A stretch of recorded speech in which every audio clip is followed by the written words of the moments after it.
This is the Red Sox Postcast, your instant game reaction for the Boston Red Sox, part of the Locked On Podcast Network.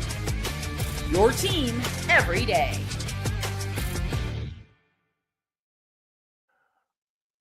Well, what was supposed to be game number one of a doubleheader going to the Red Sox Friday afternoon at Fenway Park. Game number two washed out, so we are on board with you with our latest Locked On Red Sox postcast. Game one, well, it was a 2-1 ball game until the bottom of the sixth inning. That's when the Red Sox put up 5 runs.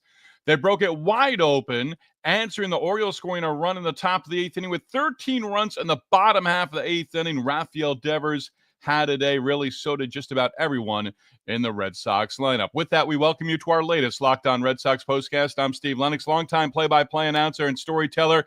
Believe 100% that if a big league hitter is called upon to get a bunt down, that they should get the bunt down. Also, if you get them on, you need to get them over, and you need to get them in. We are providing reaction to every Red Sox game on the Locked On Red Sox YouTube channel, as well as the Locked On Red Sox podcast feed. You know the Locked On Red Sox podcast feed is free and available wherever you get your podcast. On our latest Locked On Red Sox postcast, we're talking about Rafael Devers Day. We're talking about a scare, an injury scare with Alex Bregman and Brayan Bello, again, not able to go 5 innings. That's a problem, folks. We do want to hear from you. Our everydayers and our first-timers. Join the Locked On Red Sox YouTube channel. If you're with us there, hit the comment button, join the Sox conversation. Also, we can continue the Red Sox conversation on the X at Lennox on Baseball. Give a follow and share your thoughts there as well if you're with us on the Locked On Red Sox podcast feed. Our latest Locked On Red Sox postcast presented by FanDuel. Right now, new customers can get $200 in bonus bets when your first $5 bets. We do thank you for making the Locked On Red Sox postcast your first listen every day, part of the Locked On Podcast Network, your team every day. So the Red Sox pick up a victory in game one. I don't know when it actually happened, to be perfectly honest, but game two washed out. I was sitting down at about 7 o'clock, had it on Nesson, all of a sudden realizing, hey, game postponed. Okay, so the Red Sox pick up the victory, and they'll try to get in the doubleheader on Saturday with the Baltimore Orioles, who right now you just need to continue to beat up on, just like you did in game one. Rafael Devers, 3-run home run and a grand slam. Rob Refsnyder, a 3-run home run as well. But really one of the storylines, the Red Sox can never have everything going in the right direction. Yes, an injury scare for the Red Sox with their man at the hot corner. This is what you'll be talking about.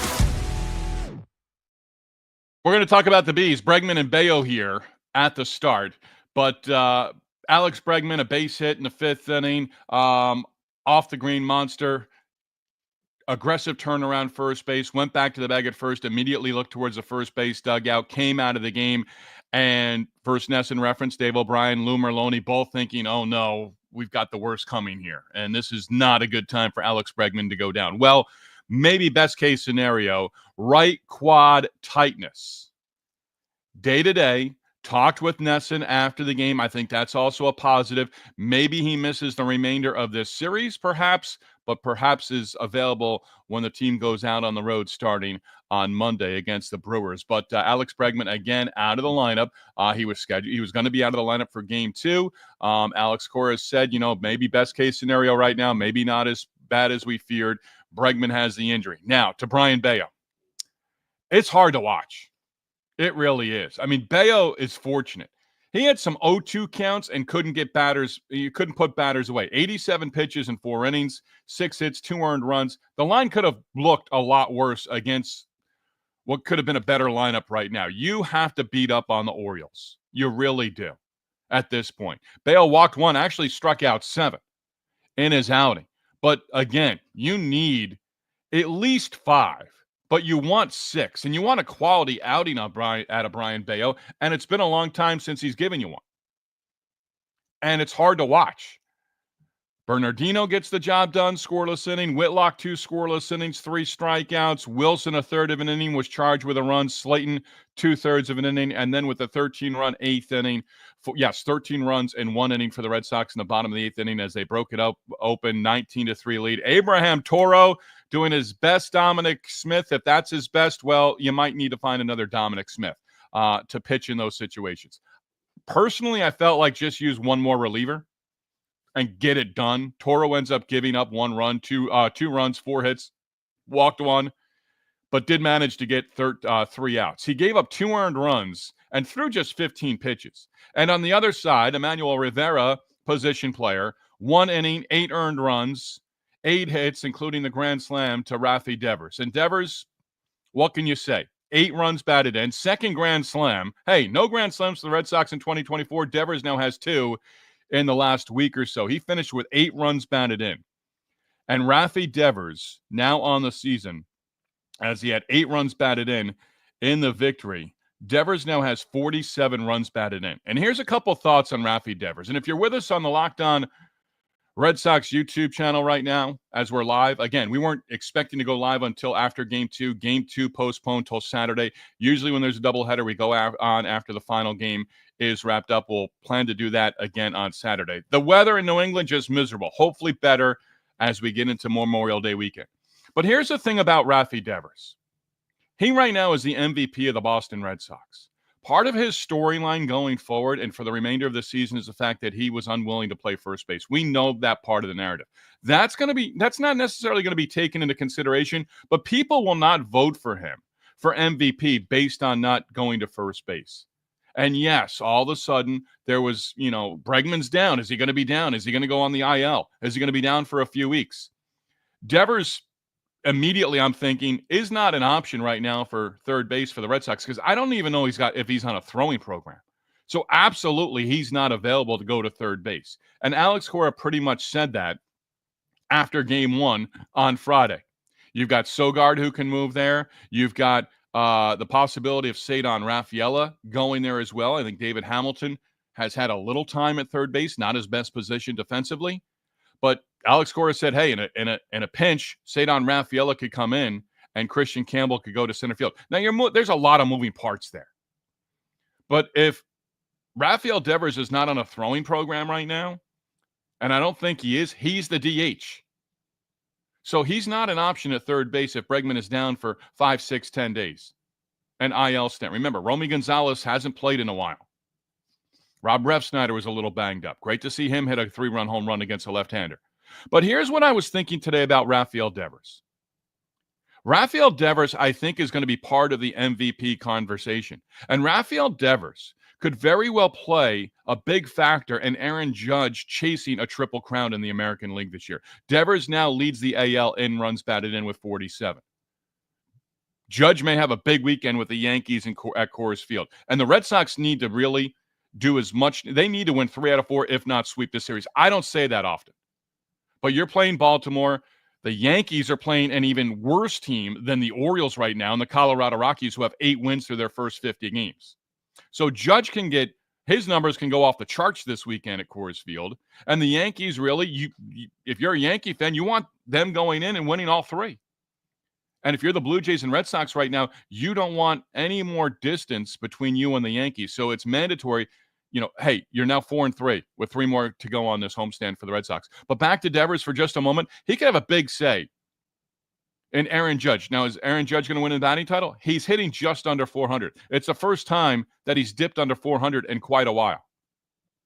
So he's hitting in the 390s. He's going to be there in the home run category. He's going to be there in the RBI category. But Devers in that RBI category, I don't know that Devers is going to hit 40 or even hit 50, the way Judge possibly could go on a home run tear. Remember, Garrett Cole's not pitching for the Yankees this year, so the big bopper against Garrett Cole for Rafael Devers, he doesn't have, batting practice scheduled for Cole and, a couple of starts for the Yankees against the Red Sox this season. I say that tongue in cheek, but there's some seriousness to it as well because his career numbers are outstanding. But Devers is going to play into that MVP category and the possibility of Aaron Judge chasing a triple crown as well. Good victory for the Red Sox. You just need to continue to thump this team.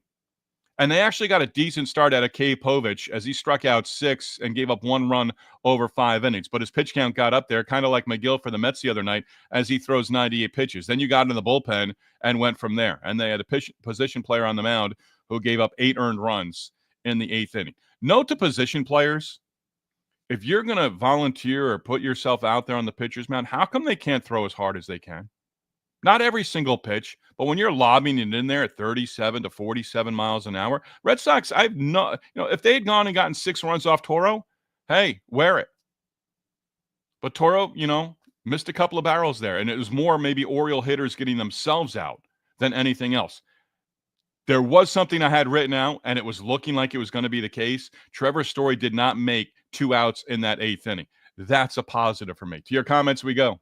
Glad you're with us. Locked On Red Sox postcast again on after game 1 of what was supposed to be a scheduled doubleheader after the rainout on Thursday.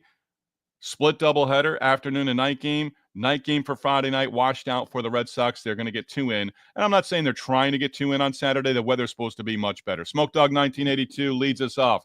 That was a great game. It was a great game against a team that's just going in the wrong direction, and there's no stopping the snowball that's going down the hill right now for the Baltimore Orioles. So Smoke Dog 1982, Devers, Duran. Devers did the job today. They both did the job today. Sogard has a great game. Call me crazy, but he is one of them. Call me crazy, but he is one of my favorite players on the team. He seems like a great guy. I think you can make the case with a lot of guys, but Lou Merloni's gone gaga over Sogard last year into this year. He can play multiple positions. He's playing out of position at first base. I think that takes away from his bat a little bit. If you could put him, and he's going to be a utility guy. Now he's sort of a super utility guy because you can move him to a lot of different places. So he's got to figure out how he's going to continue to barrel up the ball, get base hits, get on base, move around the bases, and things like that as well. In that big 13-run inning, and nobody thought it was going to be a 13-run inning for the Red Sox in that 8th inning. But there were a couple of plate appearances where it was 1st to 3rd, and it was great to see. In that 8th inning, Duran had a double, scoring Rafaela from 3rd. And Duran went to 3rd. He scored Rafaela, but Rafaela had gone 1st to 3rd, I think, in that inning. And then Devers had a single to chase in Duran. But that inning just kind of kept going, and the bottom of the lineup the way it was, and Sogard was, played a part in that as well. He batted 7th. Campbell batted 8th. Campbell didn't have a hit. I think the only guy in the lineup who did not have a hit in Friday's blowout win and thumping of the Orioles. But he walked twice, and he scored 2 runs. There were a couple of plate appearances, in the walk for Campbell. I think it was his first of the game, where it was he saw a lot of pitches. And that got back to April at bats. I think Lou Merloni even mentioned it in there of, he's starting to see some more pitches. He's taking borderline strikes and getting the call for balls as well. So maybe Christian Campbell is going to get on a little bit of a heater here at the plate. The Red Sox certainly could use it. Cody checking in. What an insane offensive performance. Lord Breggy got me scared, though. Yeah, but again, right now it's listed as day-to-day. You think about Romy Gonzalez a little bit. Hey, it was going to only be a few days when he had the collision at first base. It's been a while, and they need him in the lineup as well. He needs to be in the lineup, 3-4 times a week. Another guy with great speed, can move around on the field. But hopefully with Bregman, that it's a couple of days. And you should still be able to take care of business against this Baltimore team. It's not so much the offense, even though it is the offense to a certain degree. Jackson Holliday had an error at some point, and it was just guy, this is the big leagues. He had an opportunity to regroup and pick it up and just wasn't able to make the play. But they're pitching. There might be another game or two in this series where after you get into the bullpen or you take care of the starters, you've got 6, 7, 8 runs on the board. This should be a series where you absolutely want to be in the lineup. Back to Smoke Dog 1982. Story has to go. I cannot believe they had him batting cleanup in the second game before it was called.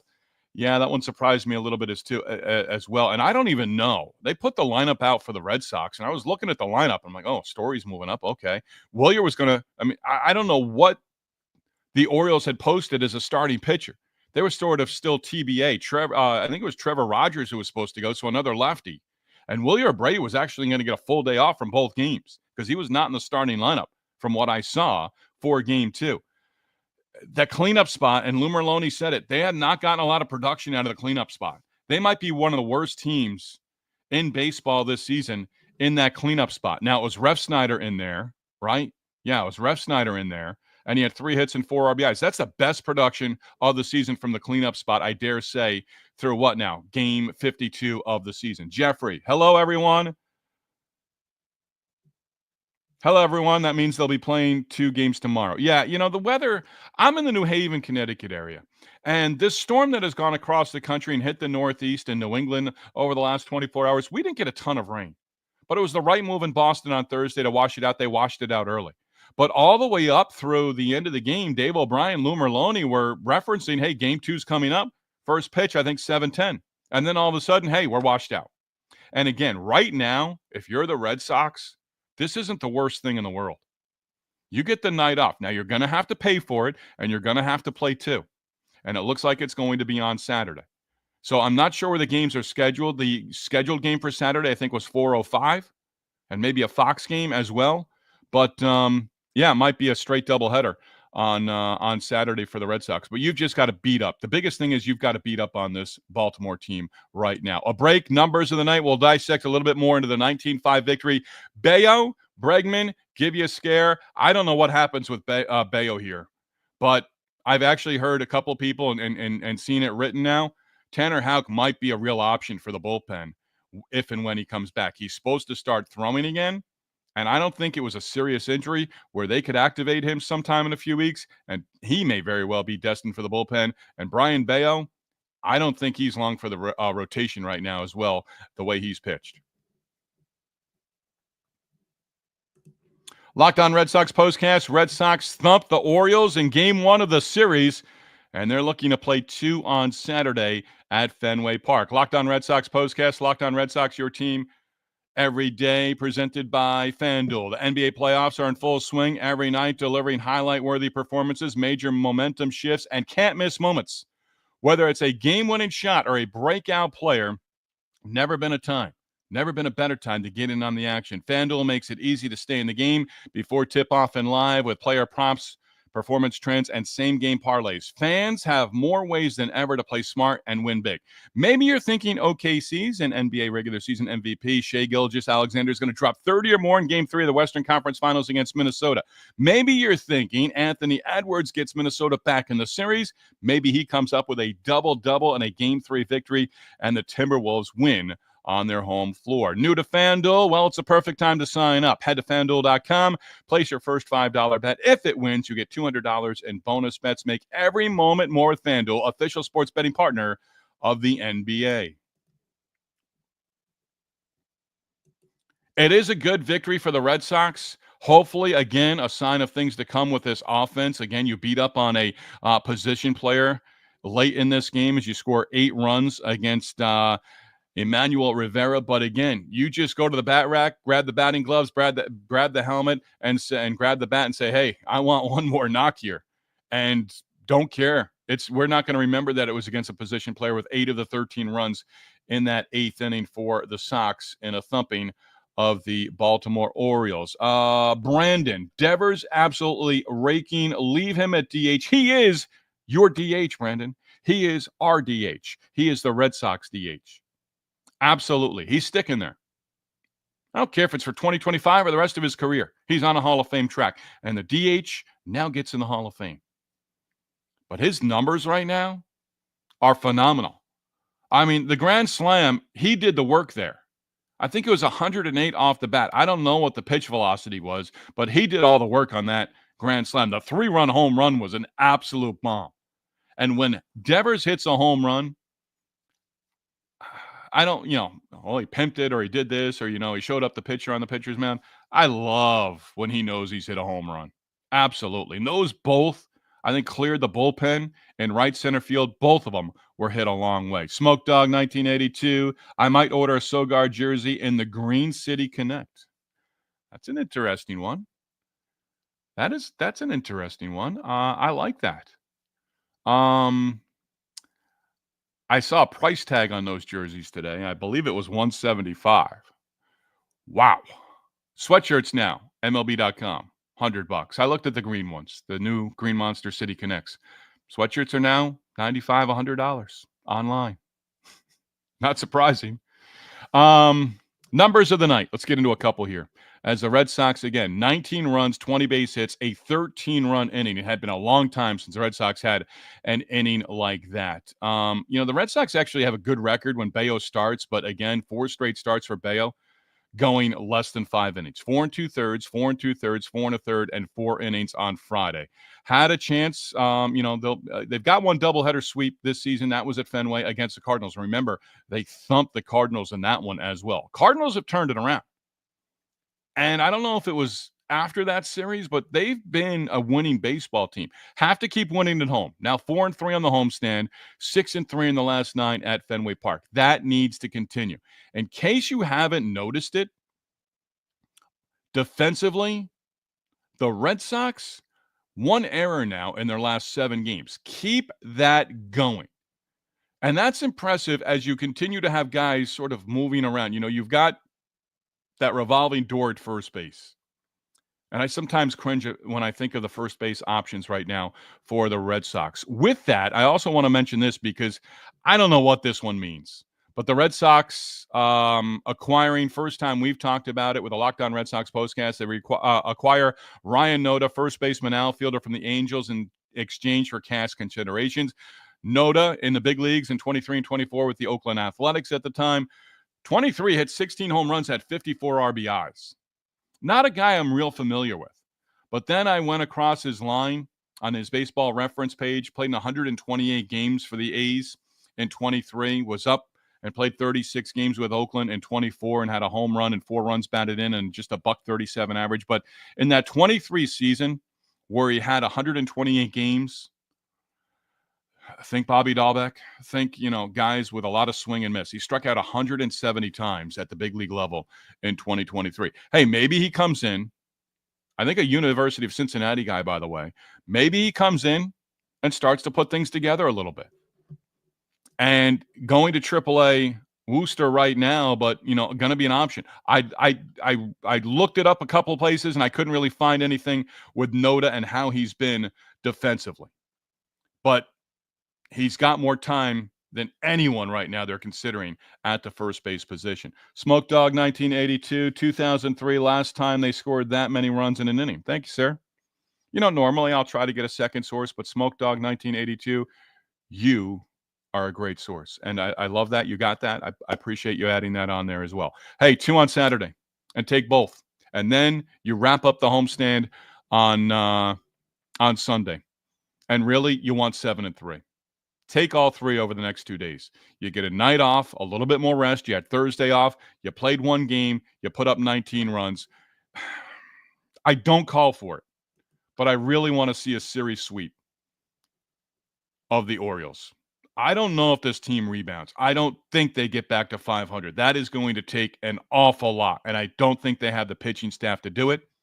But right now, they are a down team, and you're going to have to continue just to beat up on them. They've lost 9 of 10. They have 3 wins in their last 18 games. Their run differential now, -14 on Friday, losing by 14 runs, now -99. They won't have the worst run differential in baseball this season. Right now, that's the worst in the American League. The Rockies have already, I think, secured that worst run differential. They're almost -200. And they may reach that point this weekend against the Yankees. Who knows? But again, you want to maintain in this series as you're trying to beat up on Baltimore, and the Yankees, logic would dictate, they're going to go in and put a thumping, I've used that word a lot, on the Rockies at Coors Field this weekend. Again, like today, the plan was to be on after Game 2. That's what the plan is for Saturday. Hopefully, we're talking about a doubleheader sweep for the Red Sox against Baltimore, as Giolito is going, and so is Hunter Dobbins. And then it would be Walker Buehler, I believe, on Sunday for the finale as well. As always, we tip our cap to you on board with us with our latest Locked On Red Sox postcast. Again, we are always on within minutes, most times, not today. We came on after we realized that Game 2 was going to be a wash and pushed to Saturday. So we'll be on within minutes of the final out of Game 2 of the doubleheader on Saturday between the O's and the Sox. Locked On Red Sox, #1 place to hang out immediately after every game. Locked On Sports, your team, your Red Sox, every day.